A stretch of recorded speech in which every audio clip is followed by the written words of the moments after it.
और अफ़गानिस्तान के दरमियान वैसे तो हम कहते हैं कि बिरादर मुल्क हैं, एक दूसरे पे काफ़ी इन्हिसार है। ये भी कहते हैं कि दोनों ममालिक के दरमियान जो ट्रेड और बिज़नेस पोटेंशियल है वो तकरीबन अराउंड अबाउट $10 बिलियन तक है। लेकिन हालत ये है कि 10 बिलियन क्या 5 भी नहीं कर सकते, 2 भी नहीं कर सकते। अभी जो ट्रेड हो रही है वो तकरीबन राउंड अबाउट 1 बिलियन प्लस जो है ये हो रही है।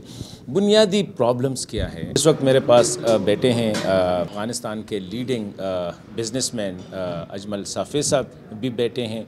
इनकी लाहौर, दुबई और काबुल में ऑफिसेज़ हैं। इनसे पूछते हैं कि बुनियादी एक तो एटीट्यूड है, साथ ही पंजाब में हमने ये सुना है कि वहाँ पे भी काफ़ी प्रॉब्लम्स होते हैं। इनसे पूछते हैं कि बड़े मसाइल क्या है जिसको फौरी तौर पर एड्रेस करना चाहिए। लगते तो छोटे हैं लेकिन असल में हैं बड़े। जी अजमल साहब। जैसे फैज़ साहब ने ज़िक्र किया, हमारे बॉर्डर जो क्लोज़ होते हैं उसकी ये भी इश्यूज़ है। इसके अलावा स्टेट बैंक और पाकिस्तान गवर्नमेंट जो है अफ़गानी कंपनी जो पाकिस्तानी कंपनियों के साथ जॉइंट वेंचर करना चाहते हैं, ये बहुत बड़ा इशू है कि अफ़गानिस्तान की कंपनी पाकिस्तान में ना अपने ब्रांच खोल सकता है और ना अपना बिज़नेस रजिस्टर कर सकता है। जितना भी इससे इल्लीगल बिज़नेस प्रमोट हो जाता है। और अभी भी जो हमने टाइम लिया है, मैं समझता हूँ कि हमारे सारे इश्यूज़ को सॉल्व करने के लिए प्रोएक्टिव अप्रोच होना चाहिए। रिएक्टिव अभी हम कर रहे हैं, अभी भी देर नहीं है, लेकिन ये अगर प्रोएक्टिव हो और इशू सॉल्व हो जाए तो हम मिल के अफ़गानिस्तान और पाकिस्तान बहुत बिज़नेस कर सकते हैं। पाकिस्तानी इंडस्ट्रियलिस्ट अगर बांग्लादेश में इन्वेस्टमेंट कर सकता है तो उससे ज़्यादा पोटेंशियल अफ़गानिस्तान में है, सेंट्रल एशिया में है। वो जाएं वहाँ पे इन्वेस्टमेंट करें। एनर्जी है, लेबर बहुत सस्ती हैं, आगे आपके लिए सेल मार्केट है। पहले पाकिस्तान का था तो आपने वो मार्केट से स्किप करके छोड़ के इंडियन और ईरानी जो है इंडस्ट्री वहाँ पे इंटर हो रहा है।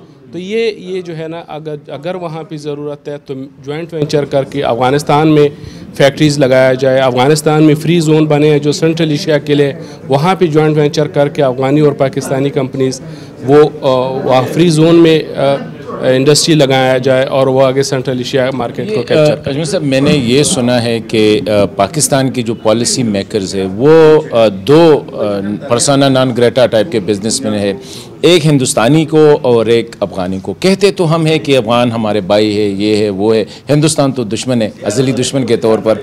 लेकिन जो ट्रीटमेंट है, मैंने ये सुना है कि अफ़गानी एक्सपोर्टर्स के साथ, बिजनेसमैन के साथ कंपनी रजिस्ट्रेशन के हवाले से वही सलूक किया जाता है एज ए पॉलिसी जो अफ़गानों जो इंडियन के साथ की जाती है। यहाँ तक कि वीज़ा भी एज ए बिजनेसमैन आप वीज़ा नहीं ले सकते। आपका शोबा बिजनेस है लेकिन एंट्री पे होता है। जी, इसी हवाले से। बिल्कुल ऐसा है।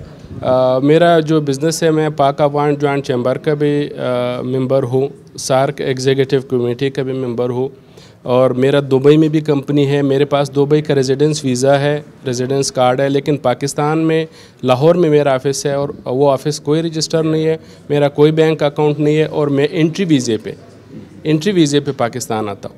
तो ये ख़त्म होना चाहिए। जैसे पहले भी मीटिंग में ज़िक्र हुआ है कि 2012 के बाद $20 बिलियन अफ़गानियों ने दुबई और टर्की में इन्वेस्टमेंट किया और पाकिस्तान से निकाल के। इसके बहुत बड़े बड़े नाम हैं, जैसे हबीब गुलजार लिमिटेड है, पेशावर में रहते थे। नजीब ज़राब है, पेशावर में रहते थे।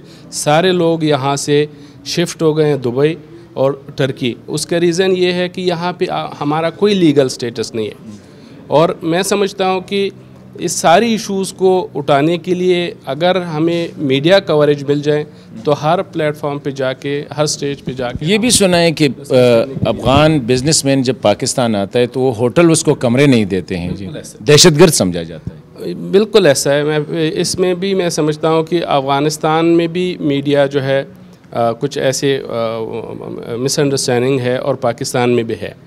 तो लाहौर में स्पेशली मैं इसकी ख़ुद गवाह हूँ कि कई मेरे भाई जो अफ़गानी है और जो बिज़नेस करते हैं पाकिस्तान के साथ, वो होटल उसको रूम नहीं देते थे और उसके पास पासपोर्ट था, पासपोर्ट में वैलिड वीज़ा होता है, लेकिन इसके बावजूद भी जब तक वो मुतालिका थाने से कॉल करके वहाँ से जो SHO या जो इंचार्ज होता है उससे अप्रूवल ना मिले तो वो होटल आसानी से नहीं देते। सरहद chamber of commerce and industry के प्रेसिडेंट फैज़ साहब, जो कि ख़ुद ट्रेड और एक्सपोर्ट इंपोर्ट में इन्वॉल्व है अफ़गानिस्तान के साथ, उससे पूछते हैं कि बुनियादी प्रॉब्लम्स क्या है दोनों मुल्कों के दरमियान ट्रेड डेवलपमेंट के हवाले से। फैज़ साहब, कौन से बड़े मसाइल है दोनों मुल्कों के दरमियान जिससे ये ट्रेड बढ़ती नहीं है बल्कि मुतासर हो रही है? तो सबसे पहले तो जो हमें मसला है कि हमारा फ्रीक्वेंटली बॉर्डर क्लोजर, इससे अदम एतमाद की फ़िज़ा कायम हुई है दोनों मुल्कों के ट्रेडर्स के दरमियान। इस बंद होने से सर हमें लाखों करोड़ों रुपए का नुकसान हुआ है ट्रेडर्स को।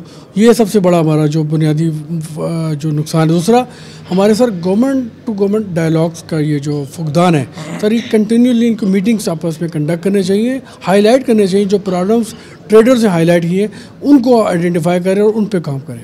जी नाज़रीन, यही मसाइल है अफ़गानों के साथ, जो मैं अक्सर कहता हूँ कि हम तो चाहते हैं कि बिज़नेस, लेकिन आपने सुना अजमल साहब की $20 बिलियन अफ़गानी बिजनेसमैन जो है वो पाकिस्तान से लेके गए हैं। द रीज़न इज़ कि हमारा एटीट्यूड का मसला है। अगर हमने बिज़नेस के हवाले से, तुर्की इज़राइल के साथ बिज़नेस करते हैं, लड़ाई भी लड़ते हैं लेकिन बिज़नेस भी करते हैं। हिंदुस्तान के साथ हमारे रोज़ाना कुछ ना कुछ इश्यूज़ होते हैं, लेकिन कभी एक दिन के लिए वाघा बॉर्डर जो है वो बंद नहीं हुआ, 1 घंटे के लिए भी बंद नहीं हुआ है। शाम और इज़राइल की लड़ाई है लेकिन वो बिज़नेस करते हैं। रूस, चीन और इंडिया की लड़ाई है लेकिन वो बिज़नेस करते हैं। अफ़गानियों के साथ तो हमारी लड़ाई भी नहीं है, लेकिन एटीट्यूड का मसला है। अफ़गानियों को हमने इस अफ़गानिस्तान के रेजिडेंट्स समझ के, बिजनेसमैन, इंडस्ट्रियलिस्ट समझ के, तो तब हम आगे जाके, वरना ये जो मसाइल आ रहे हैं मेरे ख्याल में ये हमारे एटीट्यूड की वजह से हैं। चैम्बर्स वाले भी बैठे हैं, ये भी आज हमारी जो मुलाकातें हुई इसमें यही बातें हुई कि किस तरह हम उसको फैसिलिटेट करें।